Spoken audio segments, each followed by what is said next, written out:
Bonjour à tous, alors dans une vidéo précédente, je vous avais montré comment exporter des données d'un tableau. Ici, on pouvait exporter les posts, le title, description. Et je vais vous montrer dans cette vidéo comment importer des posts. Donc comment ajouter ce bouton qui permet d'importer un fichier CSV et donc d'importer des posts. Donc pour ceci, on peut se rendre sur la doc et suivre ce qu'il nous dit, ce qu'on doit faire. Donc lancer ces deux commandes. Ces deux-ci aussi, que j'ai déjà fait. Et on va créer notre importeur. Pour ça, je vais lancer la commande phpartisan make filament importer, le nom de mon import, et -generate, ça va auto-générer les champs qu'il connaît via la base de données. Donc il saura que l'importeur doit comprendre un titre, une catégorie ID, etc. Donc j'ai déjà lancé cette commande ici.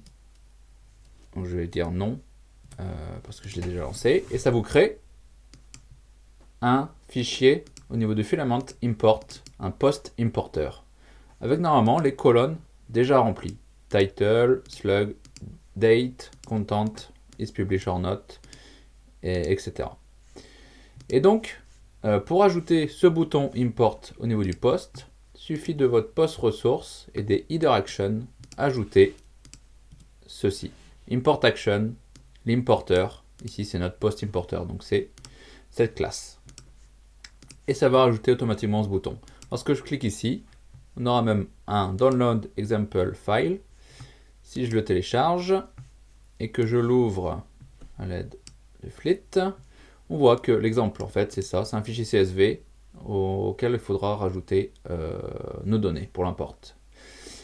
Et j'ai déjà préparé un fichier comme ceci, voilà, qui contient un titre, un slug, une date, un contenu, tout ce qu'il faut.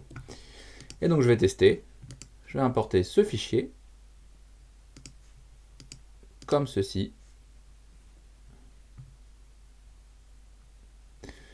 On peut choisir est-ce que le title ça correspond bien au title, on peut changer. Ici ça, tout correspond, donc je vais laisser comme ça. Import et bim, on voit que j'ai importé mon post avec le contenu. Petit détail important, au niveau de votre fichier .env, il faut renseigner au niveau de QConnection 5. Je ne vais pas rentrer dans les détails, mais en fait, normalement, c'est database qui est rentré ici. Il faut rentrer 5. En fait, ça va directement, via la requête HTTP, faire le import. Database, il faudrait lancer un système de queue qui permet de voir, qui permet de faire l'import en background.